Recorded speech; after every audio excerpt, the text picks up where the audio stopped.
clase, espero que todo salga bien, ya había probado y todo, entonces igual si alguien la quiere grabar por su cuenta está bien, lo que pasa es que no me deja grabarla desde acá, o sea, no tengo la opción, no es que no quiera ni nada, sino que pues simplemente no tengo la opción. Bueno, entonces eso sería todo respecto a avisos. Igual al final de la clase, si alguien tiene alguna duda puntual o algo, me la puede hacer, no hay ningún problema. Muy bien, entonces vamos a terminar lo que estábamos viendo en la clase anterior y después vamos a empezar con el material del día de hoy que ya está cargado en el Classroom. Bueno, entonces habíamos visto parámetros físico-químicos en la clase anterior, nos habíamos visto únicamente dureza. Bueno, el día de hoy vamos a seguir con otro parámetro físico-químico que es la conductividad del agua.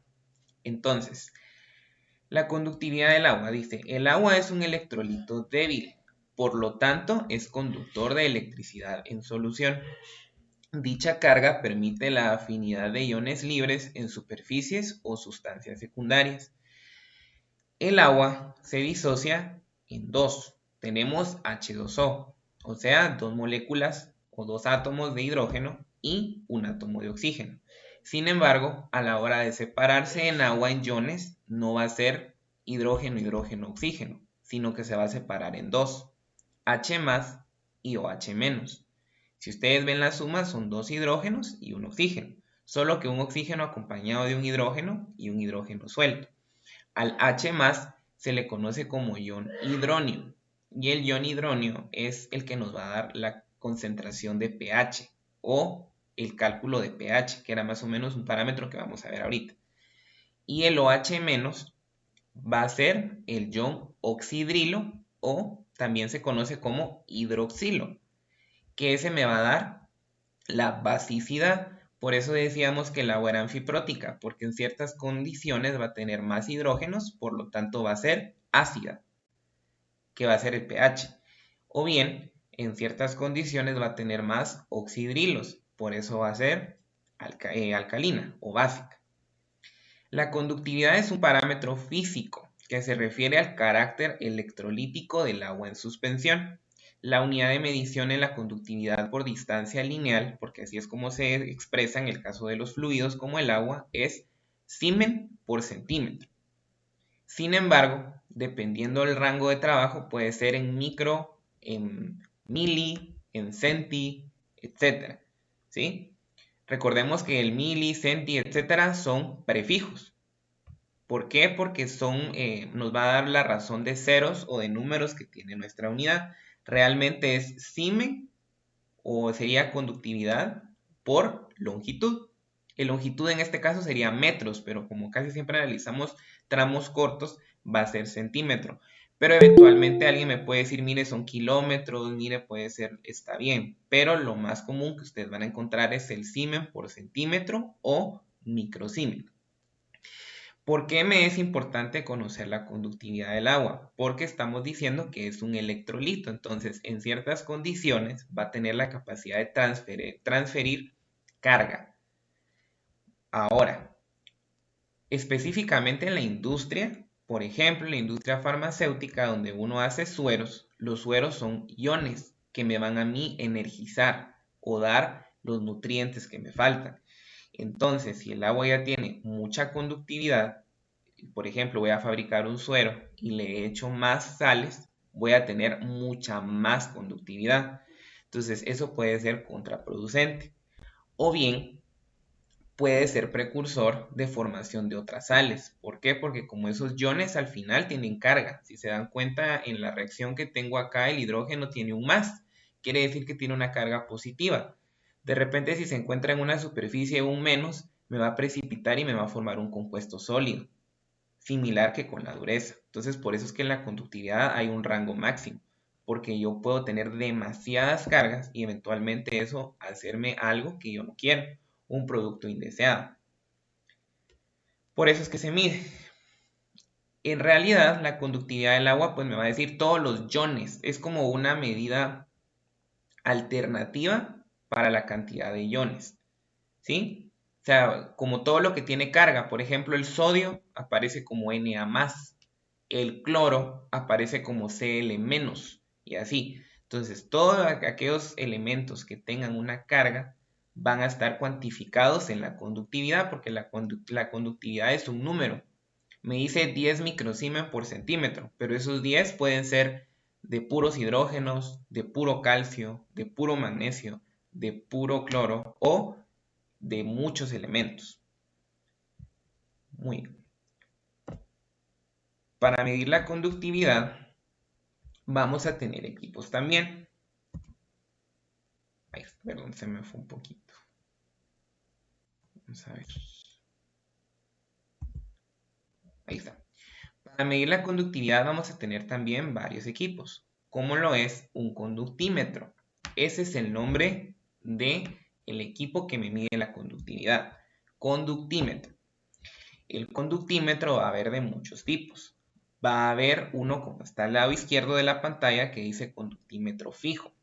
Usualmente los fijos van a tener un rango más amplio. Por ejemplo, cuando yo quiero detectar conductividades relativamente bajas o hacer un análisis confirmatorio. Si se dan cuenta, un electrodo es estas varillas que están en el soporte que se introduce en el agua y me va a tirar un valor de conductividad.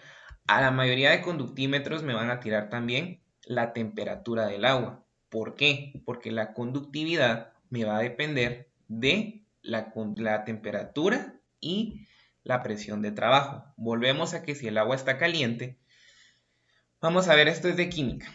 Si yo tengo una sustancia y yo la caliento, lo que estoy haciendo es acelerando la velocidad en que colisionan las moléculas en el interior. Entonces, si el agua está caliente, yo voy a tener más rápido la velocidad del agua, por ejemplo, en el interior. Esa rapidez puede aumentarme la conductividad. Por el contrario, si yo vengo y está fría el agua, voy a tener una velocidad más pequeña. Se mueven más despacio las moléculas, entonces eventualmente eso me va a evitar una conductividad alta.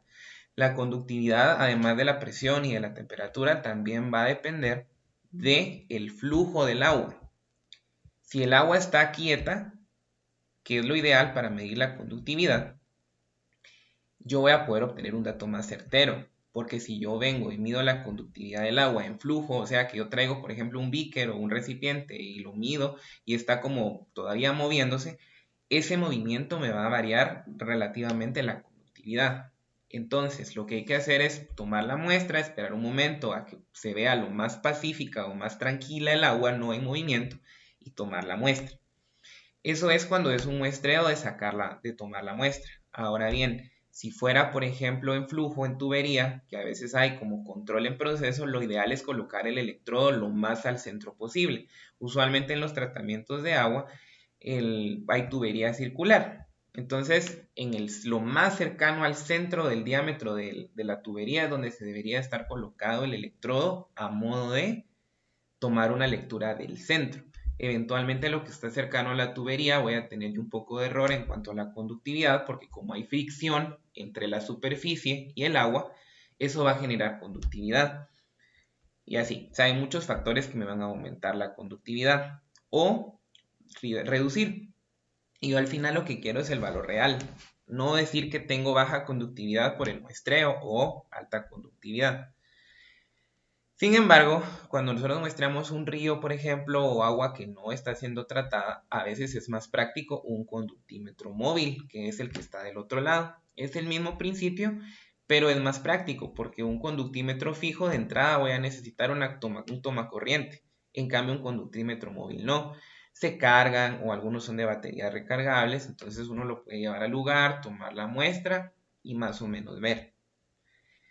Siempre, además de estos equipos, todo lo que estamos viendo siempre se va a poder hacer mediante volumetrías, por ejemplo, titulaciones o algún tipo de metodología analítica específica, pero eso sería ya más como, por ejemplo, estos pudieran ser el conductímetro móvil, es cuando ustedes van, por ejemplo, que dicen, mire, yo quiero tratar el agua de ese río o de ese cuerpo, y ustedes quieren tener más o menos la idea de cómo está la conductividad, es recomendable un conductímetro móvil. Cuando ustedes empiezan a diseñar el tratamiento, ya nos vamos a un conductímetro fijo, que es donde ustedes ya van a empezar a ver qué tan, ya como un dato más exacto. Y muchísimo más exacto sería la titulación o en ocasiones, a veces por presupuesto, de repente no tenemos un conductímetro fijo y es más sencillo una metodología analítica. Ahí depende de los insumos que tengamos, de la empresa o del interés que tengamos por el tratamiento del agua. ¿Vamos bien hasta acá?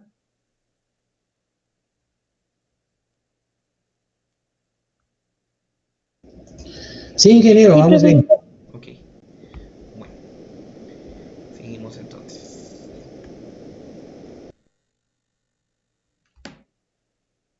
Muy bien. Bueno, después vamos con el pH o potencial de hidrógeno. ¿Por qué? Creo que alguien está levantando la mano. Denme un momento. Muy buenos días, ingeniero. Buenos días. Solo una consulta. Bueno, Mande, Jennifer, mande. dice que nuevamente están escribiendo en el grupo y al parecer sí, si pueden ingresar a la Claro. reunión. Bueno, ahí sí que como les digo, mil disculpas, pero lo único que les puedo dar, lo que me interesa ahorita es que hagamos el corto. Voy a volver a hablar con Escuela Técnica porque en teoría alguien tenía que haberse unido, pero no se han unido. Y yo estoy grabando la clase. O sea, en esta ocasión sí estoy grabando la clase y la voy a postear en Classroom al final. Más me interesa que veamos el examen, pero el examen es de las dos clases anteriores y el material. Entonces, perdón, de verdad, perdón, pero tengo 96, entonces por los 96 voy a dar la clase. Ok, está bien, Mil gracias. disculpas, pero hoy sí va a estar posteada la clase para las personas que no pudieron entrar. Perdón. Bueno, entonces vamos ahora con el pH potencial de hidrógeno. Bueno, eso significa pH, potencial de hidrógeno. ¿Qué es el pH? El Ingeniero, pH, buenos días. buenos días, Ingeniero, ¿qué manda? una consulta, tengo una pregunta, disculpe, le estuve levantando la mano. Perdón, mande. ¿Qué factores pueden influir en la conductividad del agua a la hora de hacer, pues, la prueba? La prueba primero, fíjense que lo primero es el tiempo de la muestra, porque también algunos metales, como al final la conductividad son iones, entonces algunos metales son sensibles a la luz o al calor. Si usted toma una muestra, por ejemplo, de repente y la trae de un lugar muy lejos, usted tiene que ver el tipo de recipiente que va a usar. Porque de repente si usted la trae de, no sé, de Escuintla para acá, para Zacatepeques, por ejemplo, todo ese tiempo le pegó el sol, le pegó un montón de cuestiones. Entonces eso puede eliminarme ciertos metales o algunos son volátiles, quiere decir que van a volverse gaseosos. Entonces voy a obtener una conductividad variada. ¿Por qué? Porque ya yo trasladé la muestra mucho tiempo. Otros factores va a ser la temperatura. Si está muy caliente el agua, voy a tener una conductividad variada. Si tengo una temperatura muy baja, voy a tener una conductividad variada. Lo ideal es lo más cercano al momento de que usted viene y toma la muestra. En los ríos, por ejemplo, que son cuerpos que están en contacto con el ambiente, se caracteriza la conductividad en función de las horas, porque definitivamente si usted toma por ejemplo, de un río al mediodía que hay un gran sol, el agua va a estar más caliente. Si usted toma la muestra en la noche, usted va a tener otro valor por la temperatura. Entonces, si ustedes están caracterizando, por ejemplo, un agua superficial como un río, lo que hay que hacer es anotar las condiciones de trabajo y decir, bueno, esa conductividad es posible que esté entre esta y esta hora. Ahora, si es un cuerpo subterráneo como un pozo o algo que está más resguardado, eventualmente la conductividad lo único que tengo que ver es que esté estable el agua, o sea, que no esté en movimiento y que esté calibrado mi sensor también, porque a veces el equipo puede tener error. Entonces se calibra o se verifica el equipo. Eso sería básicamente. Muchas gracias, ingeniero. ¿Alguien más? ¿No? ¿No? Bueno, igual si no, pues al final me dice. Potencial de hidrógeno del agua. Bueno, entonces el pH es la cuantificación de la cantidad de hidrógeno presente en el agua. Nos permite conocer el grado de acidez o alcalinidad.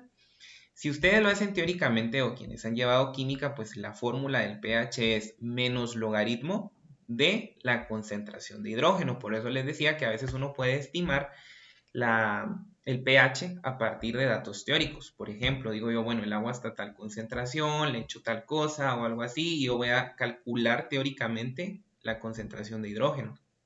Y al sacar el logaritmo, voy a obtener yo el valor del pH. El pH se mide de 0 a 14. Ahí tenemos un dibujito donde mientras menor es el pH es más ácido. Mientras mayor es el pH es alcalino. El agua dijimos desde la primera clase que es anfiprótica. Quiere decir que en un momento puede ser ácido o en otro momento puede ser alcalino. Las demás sustancias difícilmente van a ser ácidas o alcalinas. En cambio el agua sí. El agua va a tener esa capacidad de poder llegarme a acidez o alcalinidad. El pH implícitamente es un parámetro de conductividad, ya que también son cargas. Lo único que el pH es una carga específica de hidrógeno, mientras que la conductividad son cargas de diferentes elementos, como les decía, el sodio, el calcio, el cesio, etc. Todos los iones que estén ahí de cualquier elemento. En cambio el pH va a ser selectivo, porque me va a decir a mí nada más el hidrógeno. Usualmente ustedes van a ver que el pH dicen pH 7, pH 4, pH 9, pero sí tiene dimensional. La dimensional se conoce como unidades de pH y se escribe UPH. Entonces, ustedes que están llevando el curso o si se van a dedicar a esto o les llama la atención, nunca piensen que el pH es adimensional. Aparentemente uno dice, bueno, no me interesan las dimensionales, pero sí, fíjense que a veces hay muchos errores. Porque, por ejemplo, ustedes le dicen, mira, la carretera mide 10. ¿10 qué? 10 pies, 10 metros, 10 kilómetros, 10 centímetros. Entonces las dimensionales definitivamente importan muchísimo. Igual en la cuestión de saneamiento y agua, porque ustedes al momento de hacer un proyecto ambiental o algo así, por ejemplo, ustedes tienen que establecer los parámetros de trabajo. Entonces, las dimensionales son bien importantes. Entonces aquí les doy un dibujo de más o menos cómo es la escala del pH. Casi todo, bueno, todas las sustancias tienen pH. Por ejemplo, tenemos ácido de la batería, es casi cero, es demasiado ácido. Ácido clorhídrico, el jugo de limón, las bebidas de Coca-Cola o las gaseosas, jugo de naranja, jugo de tomate, frutas y vegetales, café negro, agua. El agua en teoría está más o menos en un pH neutro, que es la mitad, al igual que la carne que consumimos, la de pollo, la de pescado, etc. Ya por el lado alcalino tenemos de repente la leche, los huevos, el bicarbonato, etc. El hidróxido de sodio, por ejemplo, también ese es muy utilizado. Quienes han estado en laboratorio de química, no sé si han hecho, me imagino que alguno ha llevado química. En química, por ejemplo, cuando uno manipula reactivos, siempre hay un protocolo o unas normas a seguir. Entonces dice, por ejemplo, si alguien ingiere ácido, tome leche. ¿Por qué? Porque la leche eventualmente va a ser alcalina. Entonces, si yo vengo y le echo a un ácido algo alcalino, yo lo que voy a hacer es neutralizarlo. Eso quiere decir que eventualmente yo quiero llevarlo a un pH neutro, o sea que no sea alcalino ni sea ácido. Si yo tengo algo alcalino, yo le tendría que echar algo ácido para lograr en algún momento que sea neutro. Así es como funciona. Entonces el agua, esa concentración nos va a servir para poder saber cuánto hidrógeno hay. A veces los sistemas de tratamiento de agua van a exigirnos o van a hacernos alcalinizar el agua o acidificar el agua. ¿Por qué? Porque hay equipos, por ejemplo, suavizadores, o eso lo vamos a ver después, pero hay ciertos equipos del tratamiento que de repente funcionan mejores en un pH neutro, o en un pH alcalino, o en un pH ácido. Entonces, durante el tratamiento, eventualmente uno busca acidificar o alcalinizar el agua, a modo de que trabaje de mejor forma el sistema. Eso va a depender del sistema que yo estoy usando, porque no todos los sistemas trabajan así, pero la mayoría sí. Requieren una parte de acidez o de alcalinidad para que trabaje mejor. Sin embargo, si es agua ya de consumo humano, indistintamente se acidifique, se alcalinice, lo que sea, al final yo el agua de la toma, donde yo ya voy a tomármela o fabricar, tendría que estar en neutro. O sea, no importa si yo la llevé a 1 de pH, porque se supone que durante el tratamiento de alguna forma tengo que volverla a llevar a 7. Entre 6.5 o 7.5, eso lo vamos a ver después, los rangos. pero sí hay un rango. O sea, no es como que diga yo, ay, sí, la voy a trabajar en 4 para siempre. No. El agua debería estar entre 6 y 8, más o menos, de pH. Porque el pH, al igual que la conductividad, por ser carga, me va a depender de la temperatura, de la presión y de muchos factores. También si el agua está estancada. ¿Por qué? Porque también la naturaleza del pH es una carga. Entonces es otro tipo de carga, pero es una carga. Para medir el pH, pues tenemos del lado derecho la potenciometría, que puede ser igual. Hay dispositivos que tienen un electrodo similar al de conductividad, solo que esos son específicamente para pH. No sé si lo alcanzan a ver, pero acá arriba dice pH. Un pH 5.8 quiere decir que está un poco ácido. O bueno, ya está ácido, la verdad está más o menos ácido. También hay volumetrías, ¿verdad? Que es, por ejemplo, titulación ácido-base, por ejemplo, para yo establecer cuál es el pH o cuál es la concentración. También hay equipos fijos y móviles, como en el caso del conductímetro, solo que esos decíamos que se le va a llamar potenciómetro.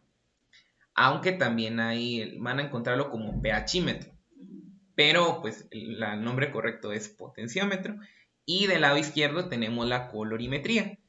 El pH va a ser por lo mismo que es una característica que se monitorea bastante. ¿Por qué? Porque el agua tiene más de la mitad de hidrógeno.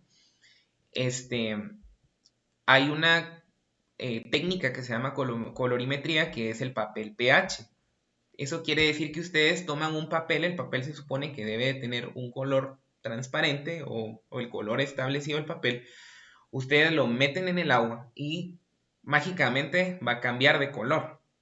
No mágicamente, sino que van a reaccionar el papel con las moléculas internas. Entonces ustedes van a ver que el papel va a cambiar de color. Va a cambiar del color que era a tal vez verde o verdecito, que va a ser como 7 o 9 o tal vez grises 11 o tirándole al amarillo va a ser que 5. ¿Sí? Entonces esa es otra forma que es la colorimetría. La colorimetría va a ser un método más no específico. Va a ser como, por ejemplo, que yo quiero saber más o menos por dónde está el pH, entonces le meto eso y ya. La potenciometría y la valoración ácido-base va a ser un poquito más específica. Creo que alguien me levantó la mano. No sé. ¿Sí? Sí, ingeniero, una pregunta. ¿Qué manda? ¿Qué tan precisos son esos análisis rápidos que se usan como para piscina? Donde de un lado está el pH y del otro lado está el cloro. Y hay igual, ¿verdad? Escalas de colores, Sí. pero, o sea, no siempre va a haber uno de los mismos colores, si lo queremos ver así, ¿verdad? Entonces, ¿qué tan exacto será o será mejor usar un potenciómetro? Mire, la verdad es que depende para qué lo quiere, porque por ejemplo, si usted más o menos es por control, para decir, mire, estoy tratando mi agua el día de hoy y más o menos quiero ver cómo va. Para algo así, yo se lo sugeriría la colorimetría. Ahora, si está usted en una industria fabricando y de eso depende un lote que va a salir de algo que va a consumir la gente, definitivamente es mejor la potenciometría. Porque la colorimetría sí va a tener error, definitivamente va a tener mucho error en el sentido de que tal vez usted lo ve, volvemos a lo del vestido dorado que vimos el primer día, tal vez usted lo ve en el 7 y yo lo veo en el 5. Entonces, la primera va a ser la precisión del color, que usted va a decir, no, yo lo miro como el 7, y yo le digo, no, mire, yo lo veo como el 5. Entonces, ahí hay un error. Y aparte, la colorimetría va a tener un error más o menos de un más menos 1. O sea, si usted le tira 7, puede ser que esté entre 6 y Sí. 8. ¿Sí? Muy bien, ingeniero, muchas gracias. Sí, yo uso este kit porque nosotros empacamos agua en bolsa, Ajá. ¿verdad? Pero sí he notado que en algunas ocasiones, pues sí hay un poco de variación, ¿verdad? Sí, Igual los reactivos creo que tienen un tiempo de vida también, entonces también. yo creo que ahí también hay un poco de variación, pues, ¿verdad? Sí. Si ustedes, como le digo, sí, si ustedes lo están usando como solo como un control de lo que está pasando, pues está bien, considero yo. Pero si usted ya está como en función del papel, va a depender todo lo que estoy haciendo, sí estamos más o menos porque no es muy exacto. De entrada usted no puede ver decimales. Y de repente si son medidas muy específicas, si yo quiero saber 7.5, por ejemplo, es imposible que usted lo vea en el papel. O sea, si usted está viendo 7, puede ser que sea 8 o que sea 6. O sea, sí tiene un error más o menos grande, y sí que le digo que depende para qué lo esté usando, porque si es un parámetro como de monitoreo, hay industrias donde lo usan, por ejemplo, después de una sanitización o después de un proceso de limpieza, solo para ver cómo quedó. Ahí sí está bien, porque usted dice, bueno, sí quedó más o menos bien el agua.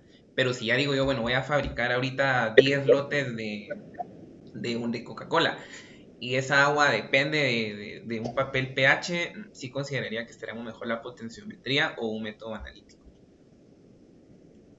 ¿Alguien más levantó la mano? Muchas gracias, ingeniero, muy No hay amable. pena. ¿Alguien más levantó la mano? ¿No? Ingeniero, una pregunta. Mande.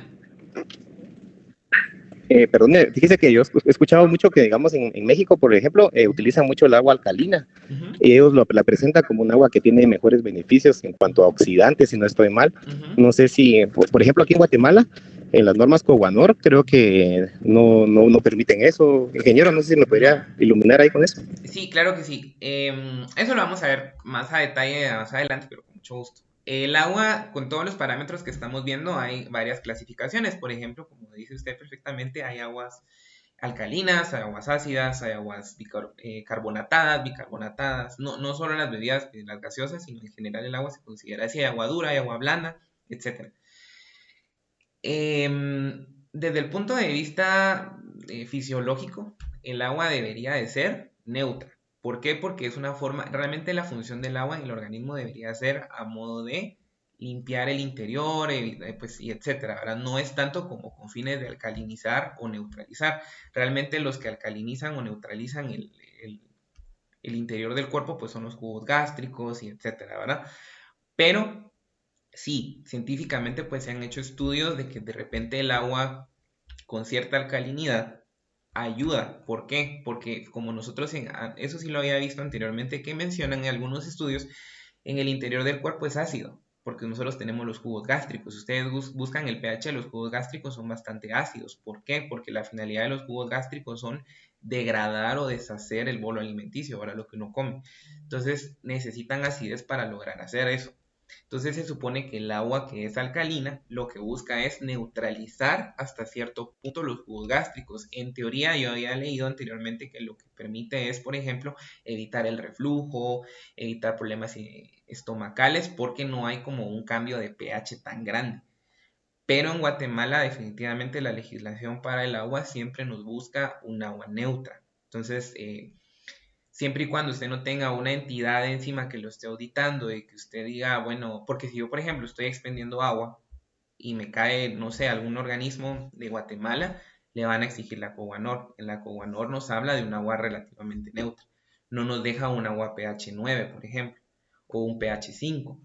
Eso no es correcto en Guatemala. En otros países sí, o que usted fabrique con una legislación diferente, que tengan algún permiso. Definitivamente yo considero que el agua sí se pudiera tomar alcalina o incluso a veces pasa porque uno no sabe, por ejemplo, en el interior pasa mucho que las personas toman agua, yo los entiendo si no hay, ¿verdad? De repente el agua está muy ácida o está muy alcalina o incluso el agua llovida. El agua de lluvia eventualmente en algunos países contaminados es ácida, que es lo que le conocemos como la lluvia ácida. Entonces las personas, porque no hay a veces, toman el agua de ahí y pues ahí están. Pero realmente la legislación en Guatemala específicamente no le permite eso. O sea, le exige un agua neutra relativamente, porque vamos a ver más adelante que siempre hay un rango. O sea, realmente obtener un agua que el potenciómetro ustedes le metan y le salga en lugar de 5.8, 7.0, se puede, pero es complicado. Entonces siempre les da un rango de casi más menos 1. Entonces, más o menos de 6 a 8, por ahí. Pero sí, o sea, en Guatemala no está permitido como tal. Si usted lo audita a alguien de salud o de algún ente que esté usando Coguanor, no. Si usted lo auditara a alguien de otro organismo, sí, ahí de repente sí. O bien que ustedes sacaran, por ejemplo, un tipo de agua saborizada, por decirle. Entonces ustedes en sus especificaciones meten el registro sanitario como que va a tener un pH 9 y ahí es posible que sí se lo acepten. Y pues implícitamente es un agua alcalina. No sé si estamos bien con eso. ¿Sí? Inge, perdone, no tengo muy claro en sí, al final es que es un alcalino. Un alcalino es que tiene mayor concentración de oxidrilo. O sea, es lo contrario de lo ácido. En la naturaleza está lo ácido y lo alcalino. Es como decir el blanco y el negro. Son los opuestos. Lo que pasa es que realmente se refiere a la concentración de hidrógeno o de oxidrilo o hidroxilo que hay. Esos son los dos tipos como de sustancias que hay en la naturaleza. Y el centro es el neutro, que no es ni alcalino ni ácido. Similar pasa con los de ingeniería que han llevado fluidos, por ejemplo, que hay un flujo laminar y un turbulento. Lo mismo, son los dos posibles que hay. Y en el intermedio está la zona de transición, igual acá. Está lo ácido, lo alcalino, y lo neutro es como entre uno y otro, que no es ni ácido ni es alcalino. Así está en la naturaleza y se asocia a la concentración del hidrógeno o del oxidrilo. Y he de usarlo a mi favor, porque como le digo, en la naturaleza mis jugos gástricos son ácidos para ayudarme a degradar la comida. El jabón es alcalino porque ayuda de una mejor forma a matar o a penetrar en los microorganismos. ¿Sí? ¿Estamos bien con eso?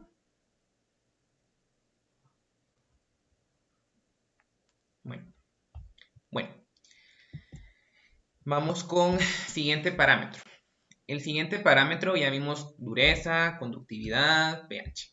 El siguiente va a ser el cloro del agua. Ese va a ser uno de los más críticos, me atrevería a decir. Es un parámetro muy relevante en agua ya que se asocia con el poder de eliminación de microorganismos. La concentración deberá ser lo suficientemente alta para eliminarlos, pero no demasiado para ser nociva en la salud de las personas. La unidad de medida es partes por millón. A partir de acá la mayoría de concentraciones, dijimos que concentraciones, ¿cómo mido yo un soluto y un solvente? Soluto es lo que hay en menor concentración, solvente es lo que hay en mayor concentración. Por ejemplo, agua con azúcar, le echo una cucharada de azúcar al agua, el soluto es el azúcar, el solvente es el agua. Esa concentración casi en todo lo del agua a partir de aquí lo vamos a medir en partes por millón, que significa o que se escribe ppm. Entonces el cloro. El cloro en el agua va a estar bastante presente. De hecho, el agua salada que vimos en la primera clase, que es la que está en mayor proporción, tiene sal. Y la sal es NaCl. O sea que la mitad es sodio, la mitad es cloro. Entonces, el cloro es un ion o un elemento que está bastante presente en el agua, en todos los tipos de agua, en el agua superficial, en el agua subterránea, en el agua dulce, en el agua salada. Obviamente en el agua salada va a ser donde va a estar en cantidades bastante grandes. ¿Por qué es crítico? Ahorita no hemos visto parámetros microbiológicos, pero lo vamos a ver en la siguiente clase. Los microorganismos van a ser diferentes porque van a ser eventualmente termorresistentes. Quiere decir que si yo caliento el agua, ellos van a tener un rango de trabajo donde ellos van a poder vivir o adaptarse a eso. También de repente vamos a verlo en el tratamiento que van a haber fases aerobias y anaerobias, o sea, presencia u ausencia de oxígeno. Y las bacterias van a poder vivir en esos ambientes. Vamos a ver que hay bacterias aerobias, anaerobias, incluso hay unas que son más inteligentes que se conocen como facultativas, que viven en ambas condiciones. Y el cloro se supone que tiene la capacidad de matar los microorganismos. Entonces, la cloración del agua es uno de los parámetros más importantes, porque si yo vengo y extraigo el agua de un pozo, si extraigo el agua de un río, si extraigo el agua del río, de una laguna, de lo que sea, lo primero que uno hace idealmente es clorarla. ¿Por qué? Porque el cloro, si yo agarro el cloro va a tener poder bactericida. Quiere decir que va a matar las bacterias. Esa es la finalidad del cloro. Cuando yo se lo incorporo al agua, es normal, es permitido en casi todos los sistemas de tratamiento, si no es que en todos los sistemas de tratamiento de agua se utiliza. Hay otros que prefieren el ozono, por ejemplo, pero básicamente, o la luz UV o algo así, que dicen para matar bacterias, pero realmente el parámetro por excelencia o la sustancia por excelencia que se utiliza para las cuestiones microbiológicas va a ser el cloro. Obviamente, si usted está haciendo un sistema de agua, usted tiene que calcularle más o menos cuánto echarle. No es como al ojo decir, le voy a echar ahorita una cubeta, mañana 2. No. Si es un diseño de un sistema de agua, eso tiene que estar normado, tiene que estar probado y tiene que estar autorizado.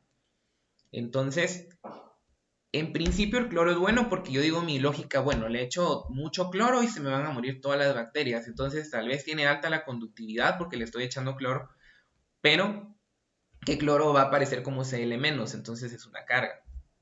Entonces de repente me dice, no, mire, yo le echo mucho cloro, entonces no tiene bacterias. Pero no, porque ya para la salud, yo creo que nadie aquí, bueno, espero que nadie se haya tomado el cloro, ¿verdad? Ustedes, yo creo que el cloro a mí me lo tomo y me deshace desde la garganta hasta el estómago. Entonces el cloro realmente hay máximos. Entonces, si bien es un parámetro en el agua que a mí me va a ayudar a eliminar la carga microbiana, hay un máximo. O sea, yo no puedo echarle sin ninguna idea de decir yo le voy a echar muchísimo porque entonces no tengo bacterias. No, hay rangos máximos de trabajo. Entonces, por eso es que ahí dice que es un parámetro relevante y que deberá ser lo suficientemente alta para eliminar los microorganismos, pero no tan alta para ser nociva. Lo que usualmente se utiliza en acondicionamiento de agua es que usted viene, clora el agua un montón. Cuando ya usted le hace análisis microbiológico y se supone que, no sé, tenías 2000 bacterias y usted logró mediante la cloración llegar a 50 o a 10 o lo que sea, después el tratamiento debe tener la capacidad de eliminar el cloro. Ese cloro se va a ir en forma gaseosa, usualmente, o se va a quedar mediante un proceso físico, bueno, físico-químico que se llama fisisorción. Eso lo va a lograr a través de carbón activado, eso lo vamos a ver a detalle cuando veamos la unidad de tratamiento, o algún elemento o alguna polímero o algún sólido que logre retener el cloro. Sin embargo, siempre va a haber una fracción de cloro que va a pasar. A ese se le va a conocer como cloro residual. El cloro residual es el que usted va a muestrear después de un tratamiento de agua y ese es el que no debe ser mayor a ciertas cantidades que vamos a ver después en la COGANOR y en otras normas, porque si usted deja pasar 1000 partes por millón, por darle un ejemplo, sí, o sea, maté las bacterias, pero voy a matar a las comunidades por otras cuestiones. ¿Sí? ¿Está muy bien con eso?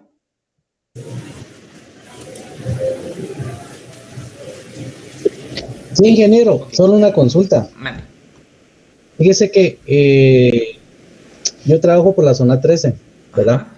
Y utilizamos agua de pozo, Ujú, ¿verdad? Entonces, pero hemos detectado de que el agua de pozo está contaminada, ujú, ¿verdad? O sea, el manto freático a estas alturas se va contaminando por filtración, digamos, ujú. de todas las áreas que están cerca, pues, ¿verdad? Entonces, eh, como usted decía, sí tenemos mucho cuidado en la cantidad de cloro que se le echa, porque Ujú. como ya se detectó que sí está contaminada con E. coli. Me imagino que en algún área ha de haber algún drenaje que ha de estar roto, pues, ¿verdad? Sí, Entonces realmente, eso es lo que ha de estar contaminando por ahí. sí. Realmente el agua subterránea tiene ventajas y desventajas, porque un pozo en teoría debería estar más protegido. No va a tener sólidos suspendidos, por ejemplo, porque es difícil que llegue un pañal, por ejemplo, ahí si está abajo, ¿verdad? Pero justamente pasa lo que usted dice, que de repente hay infiltraciones por contaminación o en el peor de los casos hay perforaciones del pozo. De repente miren ahorita con tanto derrumbe que ha habido o tanto socavamiento o hundimiento. De repente esa es una vena muy lejana de un pozo y de repente le entra contaminación. Entonces sí, en cambio y un cuerpo superficial igual, porque el cuerpo superficial sí va a ser más propenso a que de repente llueva un montón, entonces se suba al río y jale todas las botellas de plástico. O sea, ambos tienen sus particularidades y uno en el tratamiento debe considerarlas para poderla tratar. ¿Alguien más quería preguntar algo? ¿No? Sí, ingeniero. Mande. Ujú. Sí, que mande. Ingeniero, mire, Ujú. con una consulta. Mande. En lugar de cloro, ¿se podría usar UV o ozono? Fíjese que sí, o sea, habría que hacer diagnóstico del agua microbiológicamente y ver qué es lo que tiene, porque de repente el cloro, si usted investiga la monografía, va a tener un espectro amplio, bastante amplio, de qué mata. pero de repente usted obviamente tiene que saber qué tiene su agua, porque si de repente si hay una bacteria que le digo yo que la puede eliminar mediante UV,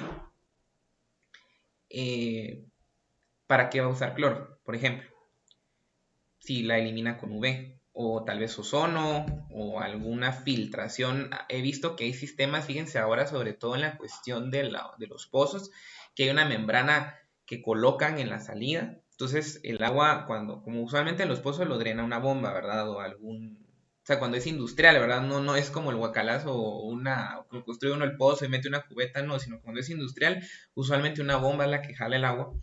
Entonces se coloca una membrana y es una filtración tan fina o tan pequeña que se supone que ahí se quedan atrapados. O sea, que la membrana es tan pequeña que en esos poros se quedan atrapadas las bacterias. Porque las bacterias tienen un diámetro. O sea, si ustedes la modelan como que fueran un círculo o una figura regular, van a tener un diámetro máximo. Si usted logra filtrar el agua a través de una membrana con un diámetro más pequeño, eventualmente se deberían de quedar ahí. Hay más alternativas.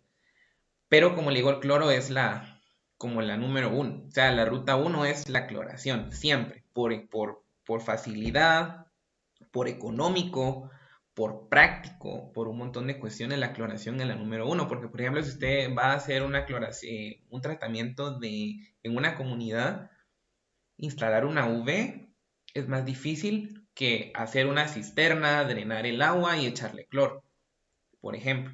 Sí, o sea, no es únicamente el cloro, hay más.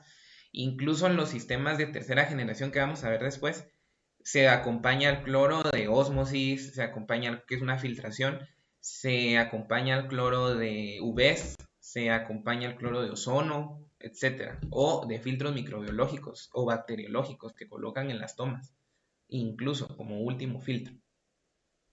¿Sí? Gracias. Una consulta. ¿Qué manda? Perdón. Mande.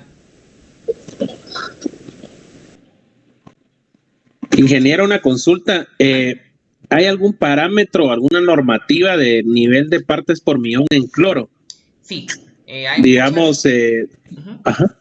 Hay bastantes, dependiendo de como para qué usted Alguien me está escribiendo en el grupo, perdón que no le responda, pero al final voy a revisar todo bien, disculpe, que ya son las 9. Sí, hay un parámetro, lo vamos a ver en la unidad de legislación, que es la COGUANOR en Guatemala. O sea, la norma número uno, como tipo la Constitución, es la COGUANOR. Pero dependiendo, usted se puede acompañar con más normativas, dependiendo de lo que usted quiera hacer. Pero sí, la número uno es la COGUANOR. Sí, hay un máximo, o sea, hay un rango. De hecho, es un rango porque dice no menor a tanto, no mayor a tanto. O sea, es un rango. Le dice entre tanto y tanto.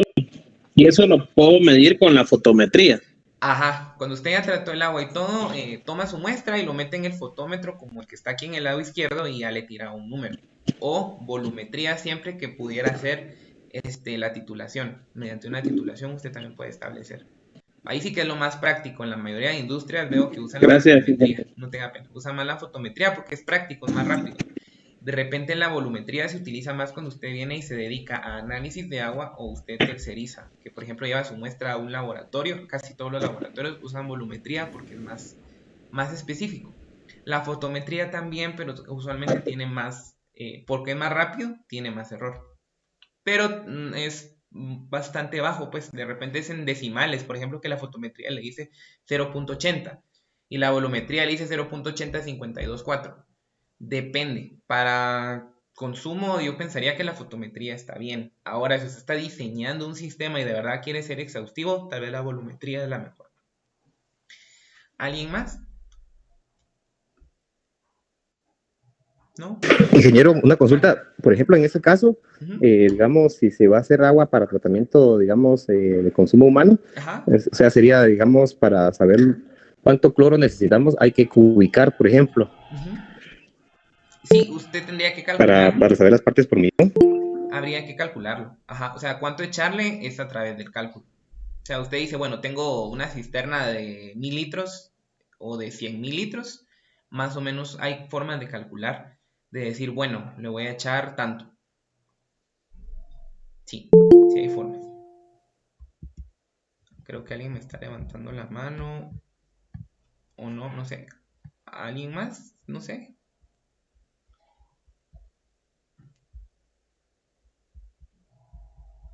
Bueno, voy a avanzar un momentito. Sí, fíjese que yo tenía una duda. Ajá. He escuchado de personas que dicen que para purificar el agua, o sea, métodos como caseros, es de que las colocan como en recipientes y debajo del sol. Y entonces al caerle los rayos del sol, en cierta parte dice que le mata las bacterias. Entonces me gustaría a mí saber qué tan probable es eso de que en realidad le mate las bacterias y que el agua quede purificada. Purificada. Fíjese que dependiendo su cuerpo de agua, porque van a haber aguas que están muy contaminadas, porque de repente, sí, es cierto, el calor, miren, las bacterias, por ejemplo, E. coli, que es de las más comunes, usualmente muere aproximadamente arriba de los 45 grados centígrados. Entonces, si usted logra calentar al agua, de hecho, el hervir agua de por sí mata bastante las bacterias también. Pero dependiendo, porque imagínense el sol, yo no creo que uno logre calentar el agua a más de 45 grados. Bueno, por lo menos en la capital, no sé si en algún lugar de Guatemala se alcance más de esa temperatura, creo que no. Creo que más en Estados Unidos, ahorita que hay unas ondas de calor, ahí sí le pasa eso. La verdad es que no depende. Si son bacterias aerobias en general, que lo vamos a ver después cuáles son esas, sí, se logra con calentar, así en el sol, de repente. Pero si ya son patógenos específicos como E. coli o como Pseudomonas en el caso de las tuberías, no. O sea, ese sí o no. O sea, incluso el cloro ya empieza a causar problemas. O sea, sí se tienen que buscar otros métodos adicionales como las UV o como la ozonificación o la ósmosis. Pero sí, o sea, si es un agua, tal vez que le digo yo, de un río que usted lo ve medio limpio, aunque no, eso no es un parámetro, porque a veces las aguas más limpias también son las más sucias, hablando ya cálculos, pero sí puede ser, o incluso el agua de lluvia, si usted de repente capta el agua y la pone ahí y la pone al sol, eventualmente se puede tratar de esa forma, si pudiera ser.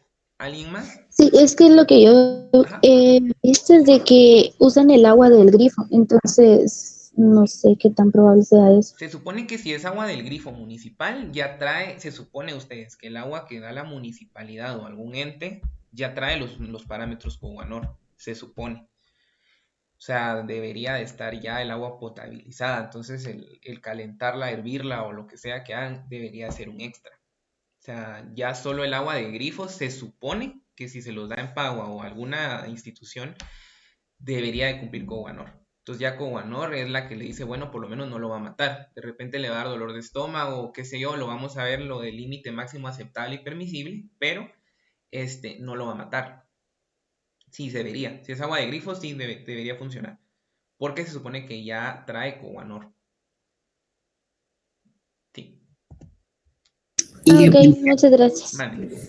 Disculpe, una pregunta con su permiso, no sé si nos podría autorizar hacer otra llamada para compartir mi pantalla para los compañeros. Ellos están solicitando en el grupo, no sé qué posibilidad se nos autoriza. Claro que sí. Fíjese que ahorita no sé porque ya son las 9:05. Entonces, en teoría ya terminamos.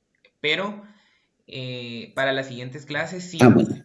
Lo que sí va a pasar es que yo estoy grabando la clase. Entonces, yo ahorita voy a ver, la voy a descargar y la voy a subir al Classroom. Ahí sí que mil disculpas, de verdad no es mi intención dejarlos afuera, pero no tengo autorizado a aceptar más gente por lo visto y tampoco grabar la clase. Entonces, lo que sí estoy haciendo es grabarla yo por mi cuenta y se las voy a subir al Classroom. Ahí sí que mil disculpas. Lo que sí, por favor, que voy a poner en el grupo es que ahorita en 5 minutos se va a habilitar el examen corto. Eso sí, lo tienen que hacer porque vale puntos y es la asistencia del día de hoy. Hoy sí, no me vayan a preguntar cuál es el listado de asistencia porque la asistencia es el examen.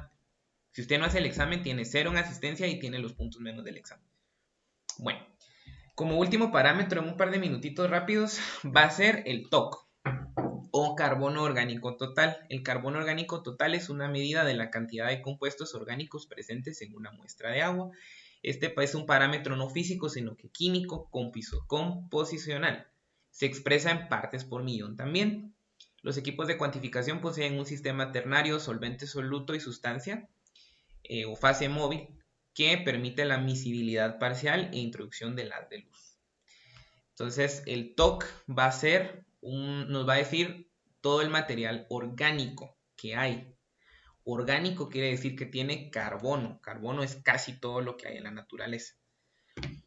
Y este es el equipo. Lo vamos a ver igual despacio en la siguiente clase porque por lo visto no logré avanzar ustedes. Qué desgracia. Bueno, entonces este es un equipo TOC, más o menos así funciona. Y aquí les coloqué los envasitos porque el TOC sí se me va a degradar por la luz, sí es fotosensible, o sea que con la luz sí se me altera, sí es termosensible y un montón de cosas. Entonces el TOC, además de todo, me va hasta el frasco. Si ustedes toman una muestra de TOC en un plástico, va a desprender materia orgánica y va a cuantificarlo. Entonces hay que seleccionar hasta el recipiente y si es transparente o no, qué tanto tiempo lo expuso usted a la luz y un montón de cuestiones. Bueno, por cuestiones de tiempo, vamos a parar aquí. Para que nos organicemos para el examen corto, como les digo, se va a abrir ahorita a las 9:10. Voy a volver a retomar el TOC en la siguiente sesión, más lo que teníamos que ver hoy. Ahí sí que disculpas, quedamos un poco lentos, pero sí tengo que avanzar más rápido ustedes porque me faltan bastantes temas y ya la otra semana es la 4ª clase. Entonces, no sé, ¿alguna duda adicional de lo que vimos hoy? ¿No?